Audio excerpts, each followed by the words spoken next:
जीवन में तुम्हें किस वस्तु से सच्चा लाभ होता है? न्याय, सत्य, स्फटिक जैसी बुद्धि और धैर्य,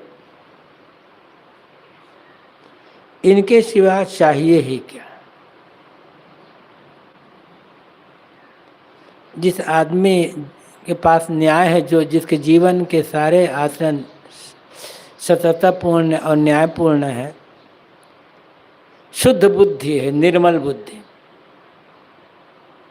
और धैर्य,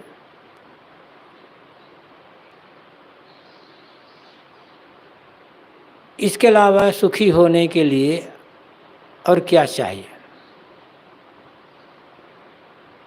जिसके पास सत्य ज्ञान नहीं है, न्यायपूर्वक निष्पक्षतापूर्वक जीवन का आचरण नहीं है और स्थिर बुद्धि, स्वच्छ बुद्धि नहीं है, जो थोड़ी थोड़ी बातों में घबरा जाता है, क्या वह व्यक्ति जीवन को सही ढंग से जी सकता है? वो शांति सुख प्रसन्नता का अनुभव कर सकता है? सब कुछ है बाहरी,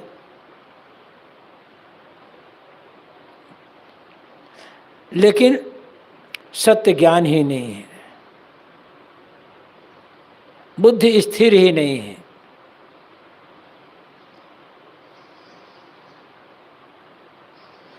धैर्य रखना जानता नहीं, थोड़ी थोड़ी बातें जिन्हें परेशान कर देती है।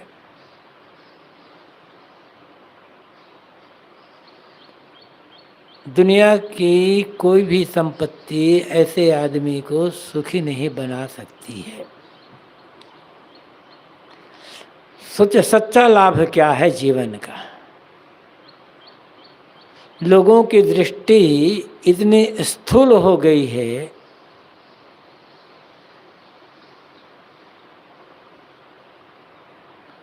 कि इंद्रियों के भोग मिल जाए, बस मन अनुकूल खाने पीने की चीज़ें मिल जाए, रहने के बराबर जगह मिल जाए, रुपये पैसे मिल जाए, थोड़ी सी प्रतिष्ठा मिल जाए, बस लाभ है।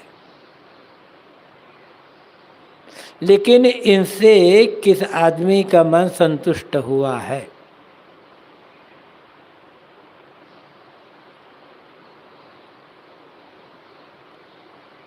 सच्चा लाभ तो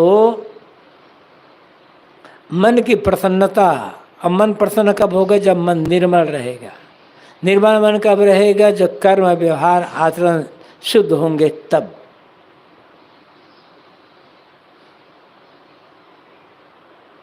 अपने मन को स्वच्छ रखने से मनुष्य बुद्धिमान होता है।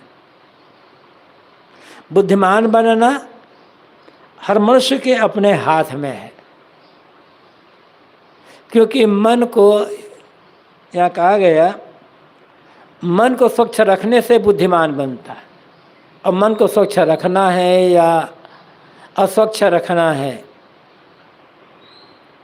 ये तो आदमी की अपनी समझ, अपने हाथ में है। किसी के मन को दूसरा कोई गंदा कैसे कर सकता है? और किसी के मन को दूसरा कोई स्वच्छ कैसे कर सकता है? न तो कोई किसी के मन को बिगाड़ सकता है,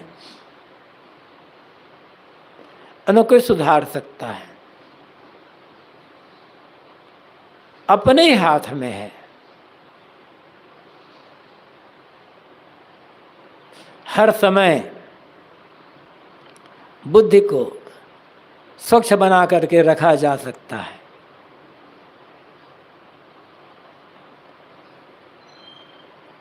प्रारब्ध भोग को ललाट रहे, जिसे भाग्य कहते हैं, भाग्य को तुम नहीं बदल सकते हैं। आगे जीवन में क्या सुख दुख आना है, अनिश्चित है, कोई किसी को पता नहीं है। जब आता है तब वो पता चलता है। तो उसे प्रारब्ध भोग कहें, भाग्य कहें, तकदीर कहें, विधाता का लेख कहें, इसे तो बदला नहीं जा सकता, जो होगा सो होगा। लेकिन इष्ट और अनिष्ट अर्थात हानि और लाभ, अनुकूलता और प्रतिकूलता, निंदा प्रशंसा, अपमान सम्मान, इनको समान भाव से देखना आदमी के हाथ में है।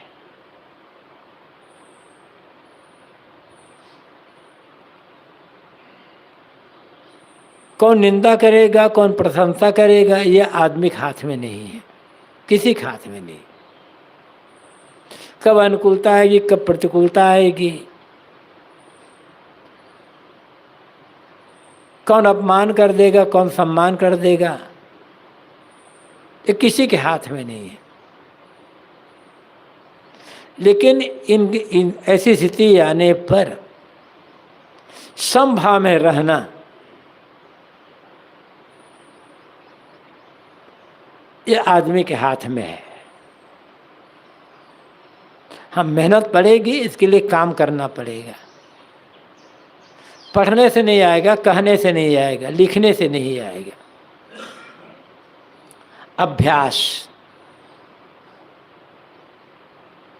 वैसे साधना करनी पड़ेगी, साधना पड़ेगा अपने आप को। बिना साधे ये काम होने वाला नहीं है। लेकिन यही तो जीवन की सफलता है, उच्चता है। और किसी बात में अधिकार नहीं है, एक ही बात में अधिकार है, समभाव में रहने के अलावा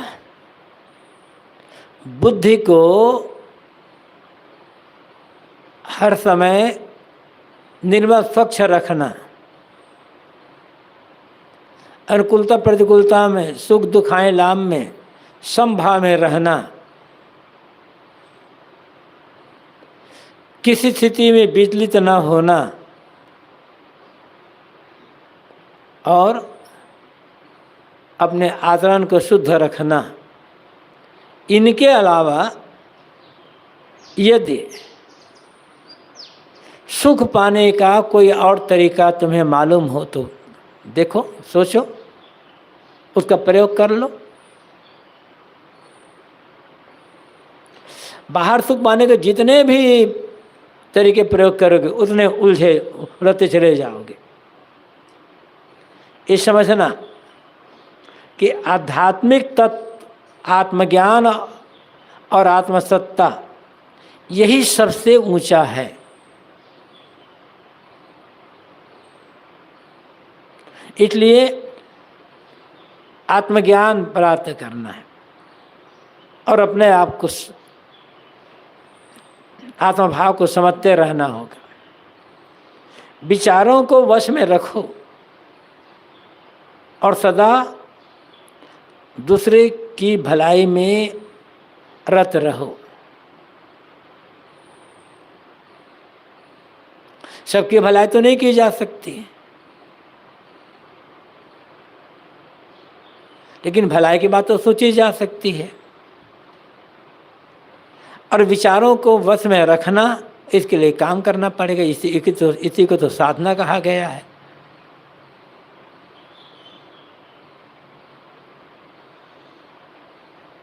सारी साधना क्या है? नियंत्रित विचार,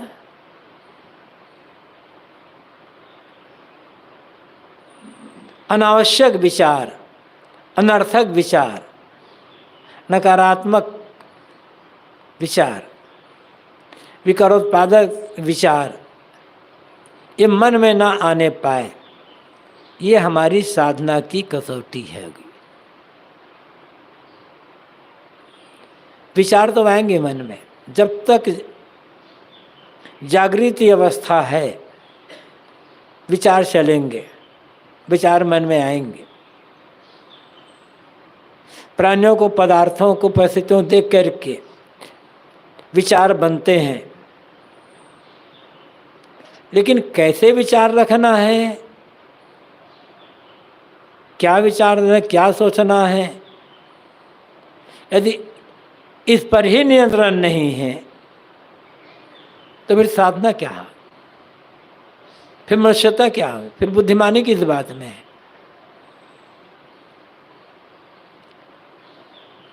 तो विचारों को नियंत्रण में रखो और सदा दूसरे की भलाई में रहो। इन दोनों के अलावा बाकी सारी बातों को तुच्छ समझो। मन को इधर उधर ना भागने दो।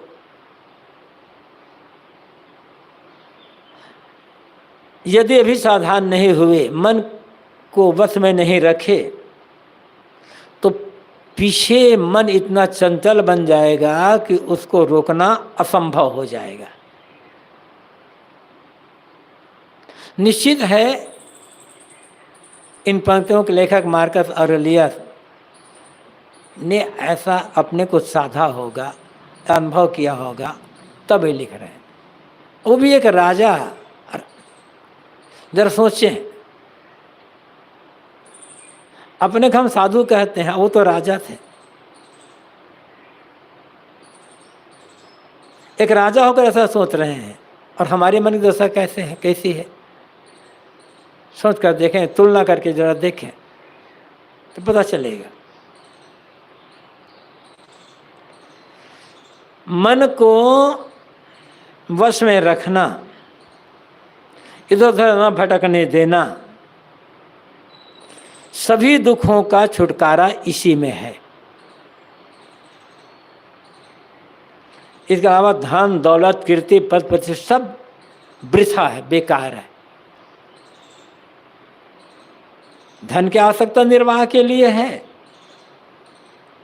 अच्छा कोई काम करो तो प्रसिद्धि हो जाएगी, कीर्ति फैल जाएगी, लेकिन धन बढ़ता जाएगा और मन नियंत्रण में होता जाएगा, ऐसा तो है नहीं। अब मन ही बना है अनियंत्रित, तो दुख से छुटकारा कैसे मिलेगा। मन का चंचल अनियंत्रित बने रहना यही सारे दुखों का कारण है। इसके पीछे कारण क्या है, क्यों है अनियंत्रित मन? क्योंकि देखने सुनने खाने पीने कहीं कोई संयम ही नहीं है, नियंत्रण ही नहीं है।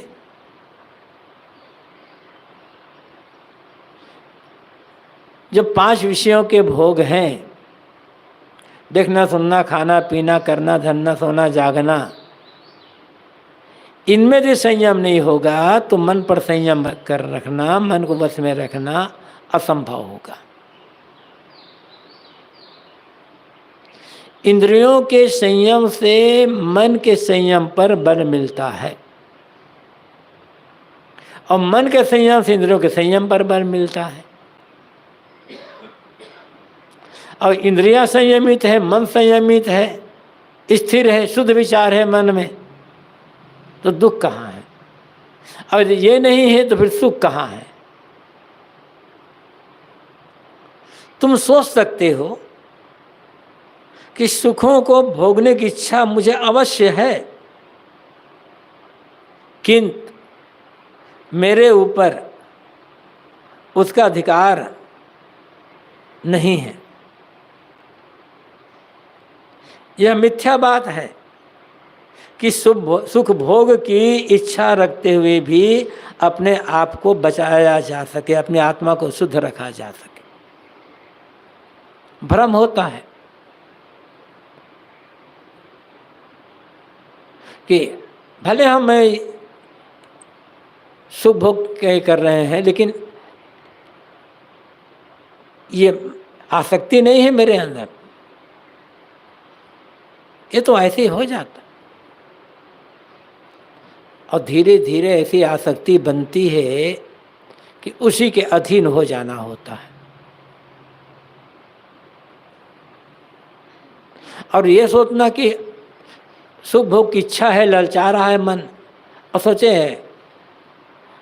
भले हमारे मन में सुख भोग की इच्छा आ रही है, वासना जग रही है, लेकिन हम वैसा काम नहीं करते तो बिगाड़ क्या होगा।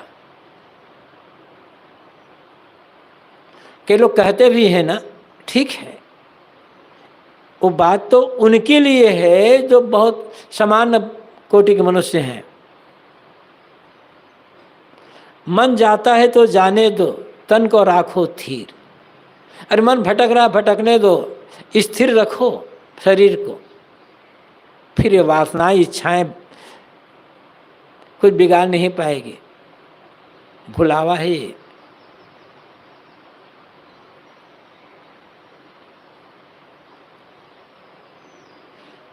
इतना ये होगा, फर्क इतना पड़ेगा।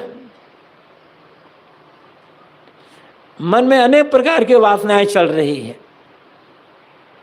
और हम बाहर वैसी क्रिया नहीं कर रहे हैं, तो दुनिया की दृष्टि में हम साधु महात्मा त्यागी तो बन जाएंगे, लेकिन भीतर कोई त्याग वाग नहीं है। इंद्रियों के भोग उतना नहीं भटकाते आदमी को जितना मन का भोग भटकाता है।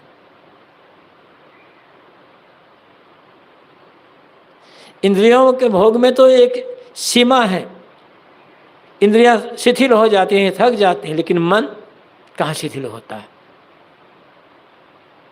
तो ये सोचना भले हमारे मन में इच्छा उठ रही है भोगों की, हम ऐसा काम नहीं करते तो हमारा काम कहाँ बिगड़ रहा है, क्या नुकसान है इसमें।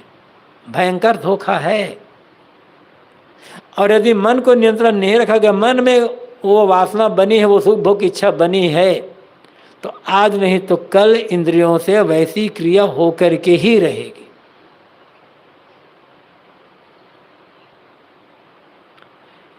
इंद्रियों के एकाएक रोका नहीं जा सकेगा।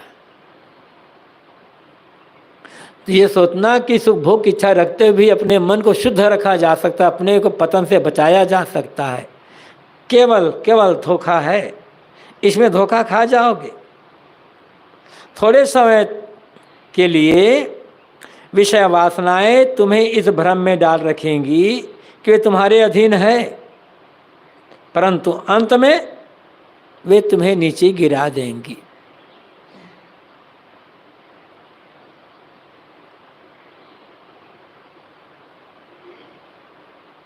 ये एक नियम है, ये एक हकीकत है। धीरे धीरे धीरे धीरे वासना इतने प्रबल हो जाएंगे कि फिर उनका त्याग करना, ऊपर उठना कठिन हो जाएगा। तुम उनका सामना नहीं कर पाओगे। फिर वासनाएं ही न चाहेगी, इच्छाएं न चाहेगी।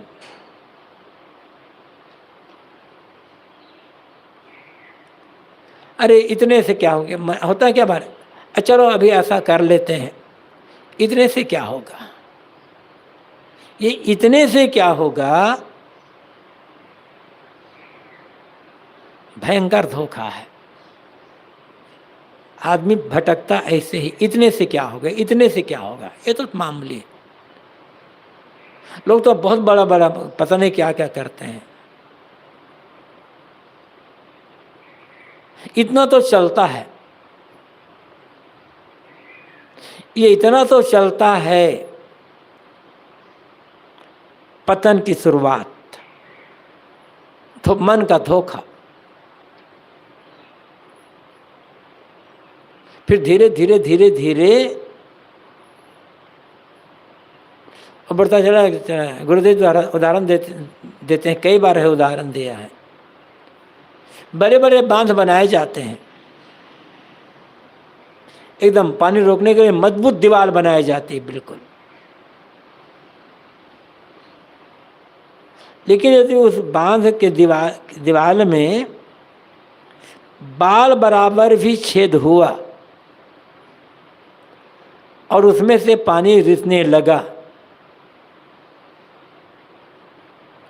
उसको रोका नहीं गया है, उस बाल बराबर छेद को बंद नहीं किया गया, तो धीरे धीरे वो छेद इतना बड़ा हो जाएगा कि पूरे बांध को तोड़ देगा, प्रलय आ जाएगा। ये इतना तो चलता है, ये बाल बराबर छेद है, नहीं रोका गया ना, तो प्रलय तो पतन तो होना ही होना है।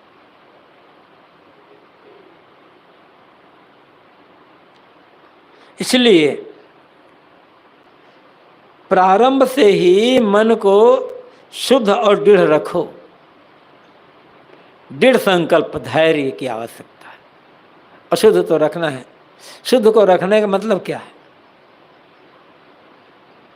कोई गंदे विचार, गलत विचार मन में ना आने देना, और आ गए तो धैर्य रखना। जो गलत विचार मन में आ गया, गलत भावना आगे गई, कोई वासना आ गई, उसके अनुसार से काम ना करना, ये दृढ़ रखना है। ये उत्थान का रास्ता है, ऊपर बढ़ने का रास्ता है। सत्य का अनुसरण करो। सत्य का अनुसरण मन को शुद्ध और दृढ़ रखना और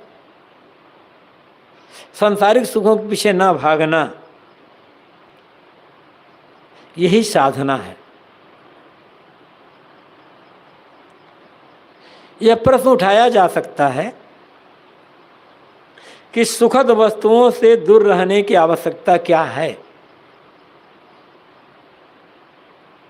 जो इंद्रियों के जो विषय हैं या अन्य जो खाना पीना ये सब है, इनसे दूर रहने की ज़रूरत क्या है? क्या आदमी जीवन भर के लिए सुख का त्याग कर दे? मार्कस अरस्तू लिखते हैं कि यह अवश्य विचारणीय है, परंतु पार्श्विक सुखों को सच्चा सुख कैसे समझे हम? पार्श्विक सुख क्या है? पार्श्विक सुख, इंद्रियों के भोग पार्श्विक सुख है। उसे सच्चा सुख क्यों माने? मनुष्य को बुद्धि दी हुई है, बुद्धिपूर्वक सोचने पर जो सुख ऊंचे दर्जे का मालूम हो वही सच्चा सुख है। साहब ने क्या कहा? अल्प सुख दुख आदिवंता। संसार के विषयों में अल्प सुख है और दुख आदि से अंत तक है। थोड़ा सा सुख, उसके पीछे दुख कितना बड़ा। कहते हैं ऐसे गर्मी के दिन, जेठ का महीना, 11-12 बजे का समय, एक युवक किसी काम से अपने घर से निकलने वाला था। अचानक कई बार छींक आ गई। उसकी पत्नी रसोई में काम कर रही थी, देखिए कई बार छींक आई। कहते अरे अरे, लगता है तुम्हें सर्दी लग गई है, इसलिए कई बार छींक आई हुई है। तो थोड़ा रुको, तुम्हारे लिए बढ़िया मैं मसालेदार चाय बना देता हूँ। आदमी खुश हो गया, अरे चलो मसालेदार चाय पीने को मिल रहा है आज इसी छींक के बहाने। रुक गया। उसकी पत्नी कड़ा के चाय बना कर लाई, एक कप पिलाया, फिर दूसरा एक कप पिलाया। अब पीते पीते फिर 4 छींक आ गई। उसकी पत्नी ने कहा लगता है सर्दी तुम्हें ज़्यादा लग गई है, ज़बरदस्त छींक, इसलिए इतनी छींक आ रही है। और चाय पिला दी, 3-4 कप चाय पी ले। अब पत्नी कहती देखो छींक आ रही है, इतने निकलना नहीं है, मैं तुम्हें बाम लगा देता हूँ। अब तो घबराया, गर्मी में बाम। चाय तक तो बात सही थी, चाय का सुख आया, चाय पीने का मजा लिया, गर्मी में बाम। अरे नहीं नहीं, उसकी पत्नी माने नहीं, इतनी सर्दी लगी थी, इतनी कई बार छींक आई है, ऐसे थोड़ा होगा। अब उल्टा करके उसकी पत्नी ने बाम लगा दिया, और बाम तो जलता ही है, बाम लगा दिया। अब बाम लगा करके पत्नी निकालते खोलते हैं अलमारी और निकालते 400 कंबल। तुम्हें सर्दी लग गई है भारी, अब तो घबराया बेचारा, एक कप चाय के पीछे उड़ा दिया 3-4 कंबल। नहीं कहते फिर एकदम 10 मिनट पसीना, देखो सब निकल गई ना सर्दी। अब पता है एक कप चाय पीछे इतनी तकलीफ। ये दुनिया का सुख ऐसे है, अल्प सुख। गीता में क्या कहा गया है? ये ही संस्पर्शजाब होगा दुख यौन एवते आद्यंतवंतः कौन्ते न तेषु रमते बुधा। संस्पर्शजाब होगा, संस्पर्श आँख नाक कान जीभ त्वचा के संपर्क से आने वाला जो सुख है, मतलब शब्द स्पर्श रूप रस गंध, ये 5, ये जो 5 इंद्रियों के 5 भोग हैं, दुख यौन एवते, ये दुख की खान है। और साहब ये कहते हैं बहुत दुख की खानी। इंद्रियों के संपर्क में आने वाले जितने भी भोग हैं दुख योनि है, दुख की खान है। और है भी कैसे? ये लगता है कि सुख है, लेकिन आद्यंत बनता है, आदि और अंत वाले, क्षणभंगुर मिला विश्व। इसलिए साहब कहते हैं अल्प सुख दुख आदि बनता न तेसु रमते बुधा। इसलिए जो बुध हैं, ज्ञानी जन, बुद्धिमान, इंद्रियों संपर्क में रहने वाले आने वाले, उनसे अनुभव होने वाले जो सुख है उनमें रमते नहीं हैं, मतलब उनमें आसक्त नहीं, उनको उनका त्याग कर देता, उनके पीछे पड़ते नहीं हैं। साहब ने जो कहा है ना, अल्प सुख दुख आदि बनता, सुख आदि से अंत है, दुख और सुख अल्प सुख थोड़ा सा सुख है, दुख आदि से अंत है। तो लोगों ने कहा होगा कि साहब सुख को छोड़ सकते हैं? साहब ने कहा नहीं, सुख विश्राम मुक्ति कहाँ पावे, सुख को छोड़कर मुक्ति कहाँ। लेकिन कौन सुख?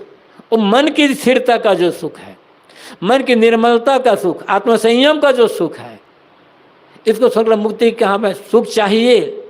यह वही बातें हम मार्कस ऑरेलियस कर रहे हैं। एक पाश्विक सुख है, पशु को हरी घास मिल गई, किसके है बस कोई मतलब नहीं।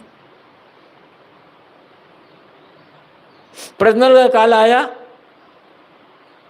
नर मादा का संयोग हो गया, उसमें उन्हें रोका नहीं जा सकता। लेकिन मनुष्य को तो समझना चाहिए ना कि ऊंचे दर्जे का सुख कौन सुख है, सच्चा सुख कौन सुख है। जिससे केवल शरीर को सुख पहुंचता है वह कभी सच्चा सुख नहीं हो सकता। इसलिए ऐसे जो सुख है, जिस मात्र शरीर तक ही सीमित रहने वाला जो सुख है, ऐसे सुखों की इच्छा से दृढ़ता पूर्वक दूर रखो।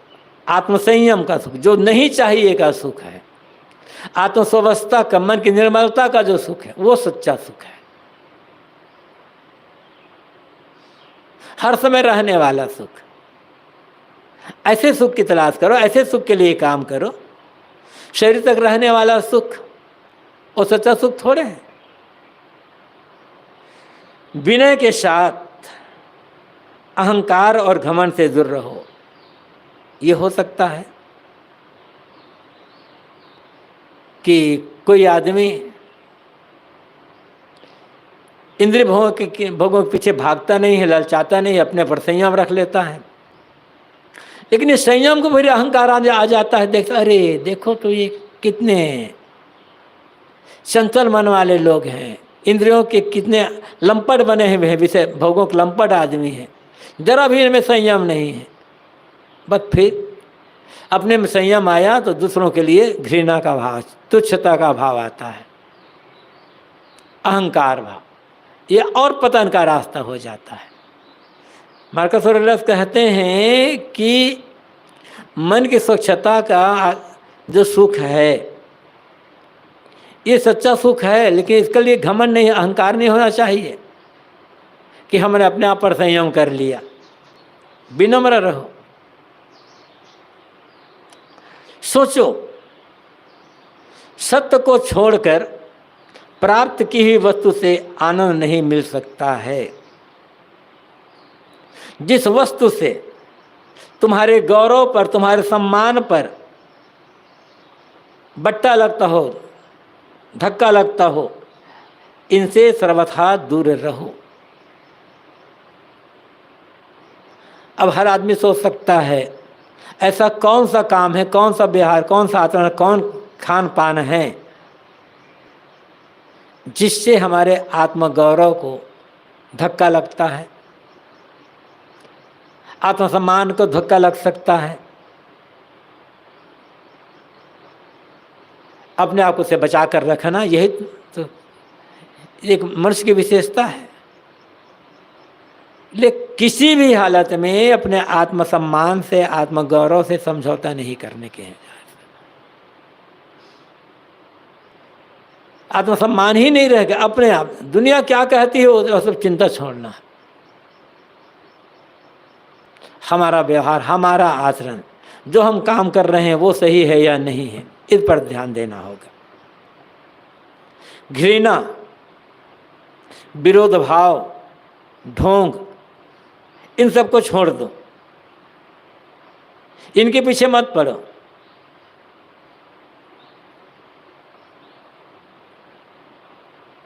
क्योंकि घृणा, विरोध और ढोंग में पड़कर तो जीवन ही बर्बाद हो जाएगा। घृणा, आदमी को घृणा हो जाती है, अपने से किसी को कमतर देखे, धन के मामले में, पद के मामले में, प्रतिष्ठा के मामले में, संयम साधना के मामले में, ज्ञान विवेक विचार बुद्धि के मामले में, समझदारी के मामले में, किसी मामले में दूसरों को अपने से कमतर देखे, उनके लिए हीनता का भाव आ जाता है, घृणा का भाव, तुच्छता का भाव आता है। और ये भयंकर मन की मलिनता है, अपनी कमजोरी, नासमझी। विरोध, कोई प्रतिकूल काम कर दे, अपमान कर दे, निंदा कर दे, आप उसके विरोध में पड़ गए तो किसका किसका विरोध करेंगे? नुकसान तो अपना है ना। दूसरों के लिए कमतर भाव है, मन में घृणा का भाव है, हीनता का भाव है, कि हमारे मन की मलिनता है, अज्ञान है एक प्रकार से। विरोध में पड़ जाना तो और गलत हो गया। और ढोंग, बाहर से साधु बने रहना और भीतर से संसारी बने रहना, भीतर ललचाते रहना और बाहर से दिखावा करना। यही तो आत्मगौरव में बट्टा लगाने वाले हैं सब। ये कहते हैं इनको सर्वथा छोड़ दो, इनके पीछे मत पड़ो। हृदय स्थित ईश्वर जिसकी अनुमति देता है उसी धर्म का अनुयायी बनो। तुम्हारा हर आदमी सोच सकता है कि मेरी अंतरात्मा क्या चाहती है, मेरी अंतरात्मा की मांग क्या है, सच क्या है, झूठ क्या है, कौन नहीं जानता। तो अंतरात्मा जिसकी गवाही दे उसी का अनुयायी बने। लेकिन अंतरात्मा गवाही देने का मतलब यहाँ फिर स्वार्थ नहीं होगा।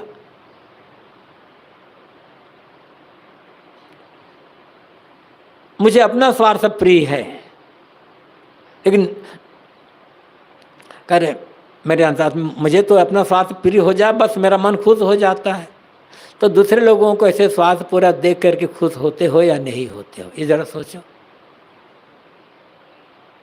दूसरे के स्वार्थों को देख, दूसरे आदमी स्वार्थी है उसको देख करके तो तुम्हें नाखुशी होती है, इसका मतलब ये स्वार्थ अंतरात्मा की आवाज़ नहीं है, इसके पीछे नहीं पड़ना है। उस सत्य मार्ग पर चलने वाले को कभी ग्लानि नहीं होगी। जो अंतरात्मक आवाज़ सुन करके काम करता है उसे पश्चाताप नहीं करना पड़ेगा, ग्लानि नहीं करनी होगी,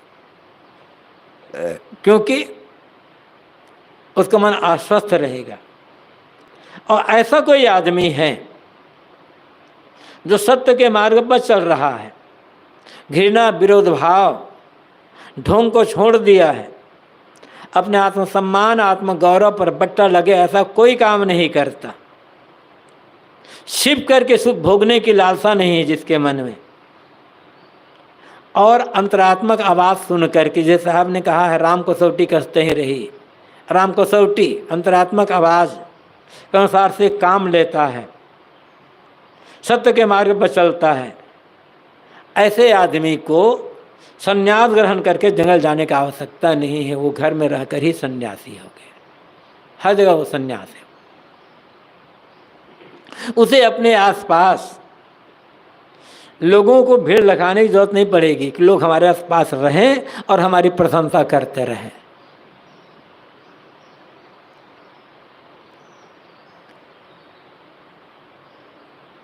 कहा गया है जाके संग 10-20 है सोई बड़ा महंत। लोग सोचते हैं हमारे साथ में जब कुछ लोग चलेंगे ना तब हमारी प्रतिष्ठा होगी, अकेले चले गए तो क्या प्रतिष्ठा। प्रतिष्ठा पाने के लिए लोग क्या क्या कर रहे हैं आजकल, और साधु महात्मा कहलाने वाले लोग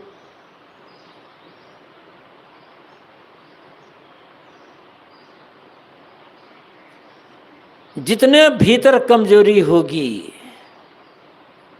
जितना मन कमजोर होगा, उतना ही लोगों को बटोरने की भावना होगी, प्रशंसा पाने की चाहना होगी। हमारे आसपास कितने लोग चलते हैं इसकी कोई चिंता करने की जरूरत नहीं। कबीर साहब अकेले चले, भीड़ अपने आप जुट गई, लेकिन उन्होंने भीड़ को खुश करने के लिए काम नहीं किया, भीड़ को खुश करने के लिए कोई बात भी नहीं की। वह हर्ष शोक इच्छा द्वेषों से विमुक्त और निश्चिंत रहता है।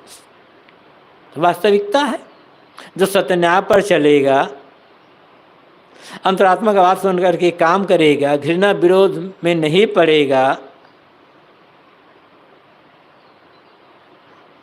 वह फिर उसके मन में हर शोक क्यों आएगा, वो तो निश्चिंत रहेगा सब समय। ऐसा ज्ञानी मनुष्य काल से भी नहीं डरता है, उसे मृत्यु का कोई भय नहीं होता। जैसे आदमी शरीर धर्म का पालन करते हुए मलमूत्र का त्याग करता है, ऐसे ही सच्चा ज्ञानी आत्मपरायण मनुष्य खुशी खुशी प्राण छोड़ने को तैयार रहता है। मलमूत्र का त्याग करके किसी को दुख होता है क्या? खुशी होती है, हमारा शरीर स्वस्थ है। ऐसे ही ज्ञानी, ऐसा आत्मज्ञानी जो पुरुष है, खुशी खुशी अपना प्राण छोड़ देता है, उसे कोई भय नहीं होता, कोई दुख नहीं होता। मौत के समय कोई दुख ना होना, पूर्ण संतुष्ट होना, ये तो जीवन की सार्थकता है। तुम्हें वह विवेक बुद्धि प्राप्त है जिसकी मदद से तुम सोच समझकर किसी निर्णय पर पहुंच सकते हो। इसे बहुत सावधानी से काम में लाओ। विवेक मनुष्य के लिए बड़ा भारी अवलंब है। जिसके पास विवेक है, जो हर काम विवेक पूर्वक करता है, उसे जीवन में कभी पश्चाताप नहीं करना होता, उसे मानसिक दुख पीड़ा संताप का सामना नहीं करना होता।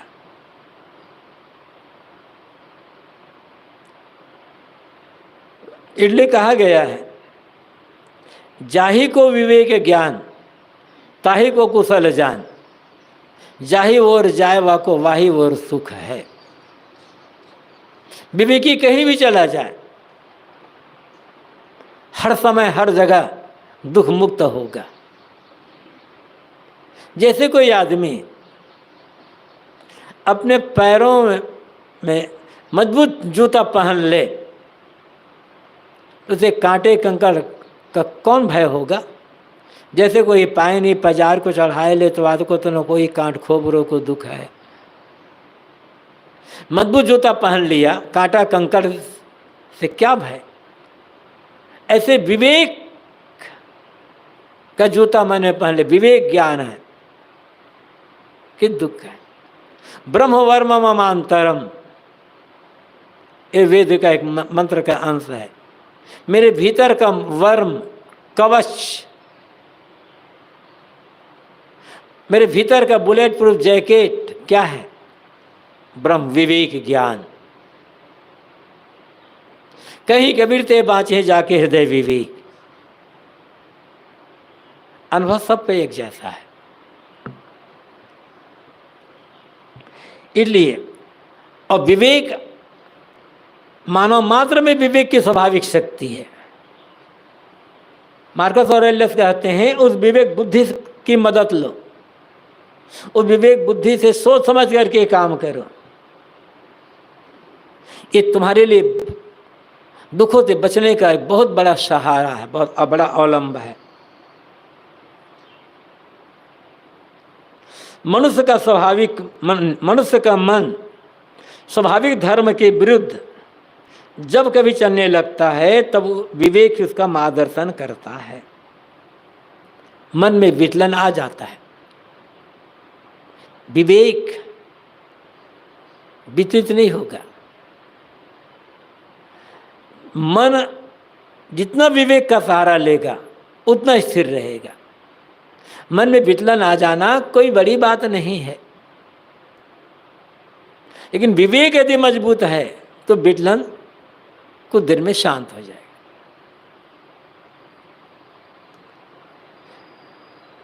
तो विवेक का मार्गदर्शन लेना, जो भी विचार करो उसमें विवेक की पूरी मदद लो। उतालेपन की जरूरत नहीं है, सत्संगति रखो और अपने आत्मअस्तित्व पर सदैव तुम्हारी श्रद्धा बनी रहे। जो भक्त होते हैं कहते हैं भगवान पर श्रद्धा बनी रहे। भगवान पर श्रद्धा बनाने का अर्थ क्या है? अपने आत्मअस्तित्व पर श्रद्धा बनाना।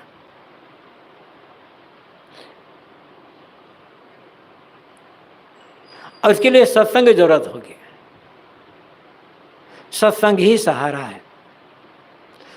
कोई भी कल्याणार्थी गृहस्थ भगत है कि विरक्त साधु है, साधक है,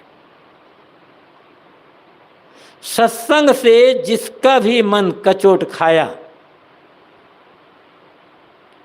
सत्संग से जो भी बचने के लिए प्रयास किया, वो अपने लिए गड्ढा खोद रहा है, खोद चुका है, कभी आगे नहीं बढ़ सकता। और कर्तव्य जो सत्संग जब तक जीवन है तब तक, क्योंकि जब तक जीवन है तब तक मन है, जब तक जीवन है तब तक भूलने भटकने का चांस है, जब तक जीवन है तब तक पूर्व के कुछ संस्कार है।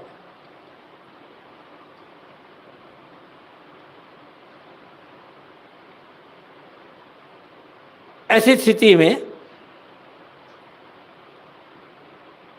सत्संग का सहारा छोड़ दे, स्वाध्याय का सहारा छोड़ दिए, तब क्या होगा?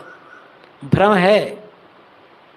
और तो हम बहुत जान लिए, जो जानना था जान लिए, और क्या बताएंगे महात्मा लोग ग्रंथ में, और क्या बताएगा? बिना सत्संग का सहारा लिए विवेक जागृत नहीं रह सकता है। विवेक जागृत रखना है तो सत्संग और स्वाध्याय का सहारा लेकर ही रहना होगा। जीवन में कई प्रकार की घटनाएं घटित होती हैं, उन पर ठीक ठीक विचार करने का अभ्यास डालो। किसी भी घटना को देख करके एकाएक ऊपर अपना निर्णय मत दो। क्यों ये घटना घटी, क्यों ऐसा काम हुआ, ये सोचो। यह अभ्यास तुम्हारे अंदर उदारता पैदा करेगा।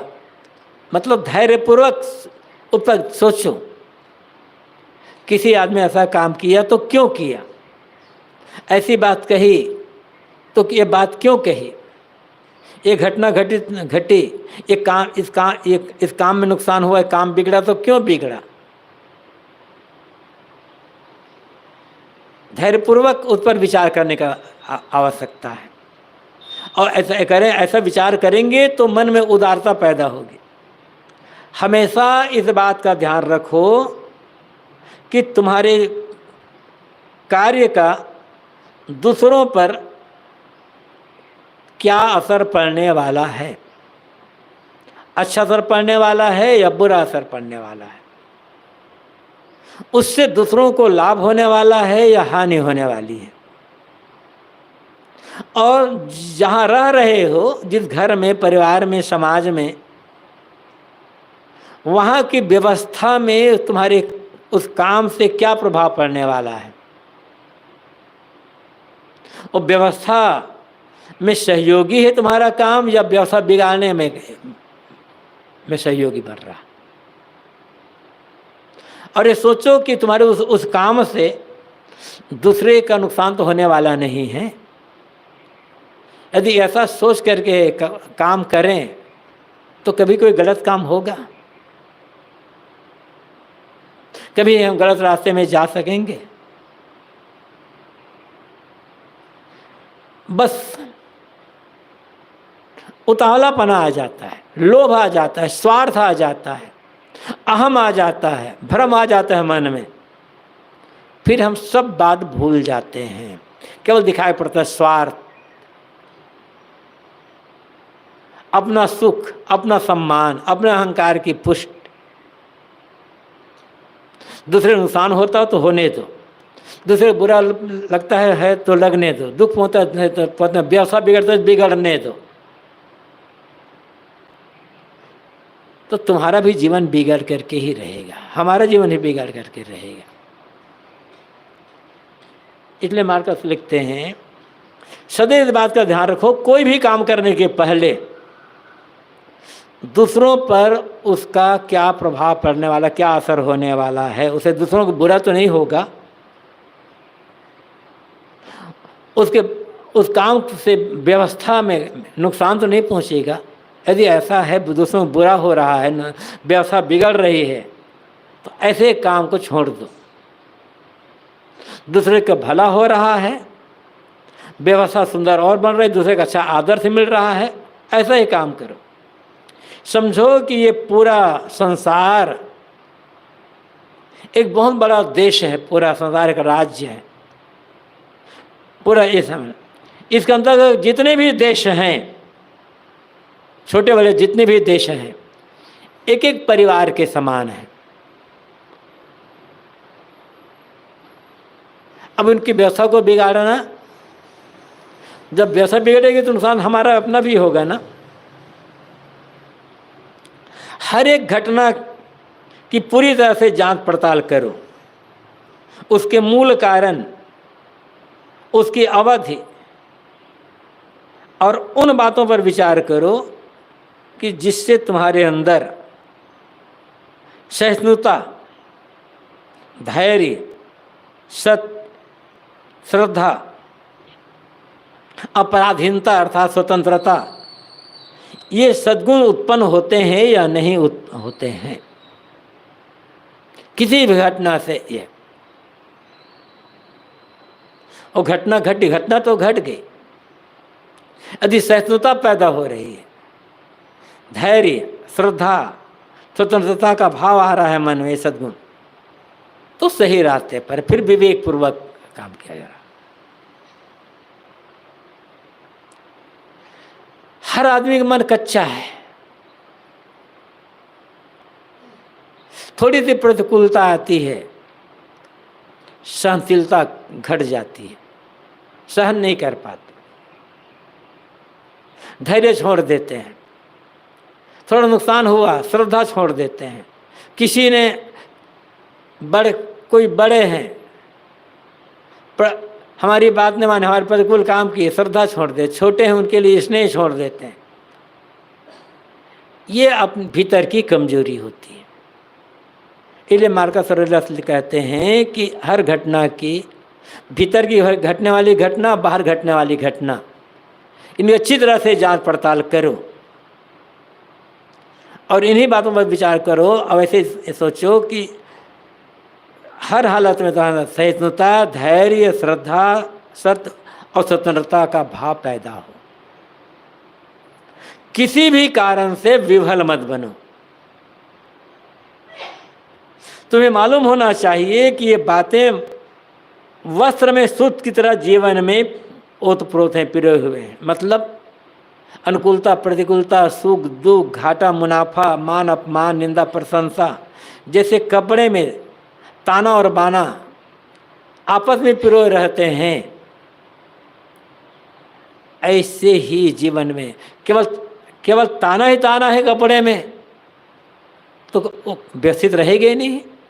केवल बाना ही बाना है तो ताना और बाना मिल कर के कपड़ा बन होता है। केवल सुख ही सुख हो, जीवन नहीं होगा। केवल दुख ही दुख हो, जीवन नहीं होगा। केवल सुख, केवल सुख, केवल सुख हो, घबरा जाएगा आदमी। और दुख ही दुख तो घबरा जाएगा। बहुत पहले पढ़ा था, वो कई बार कहा हूँ, विदेश की घटना है। एक महिला ने कोर्ट में अर्जी दाखिल की, मुझे अपने पति से तलाक लेना है। पेशी की तारीख आई।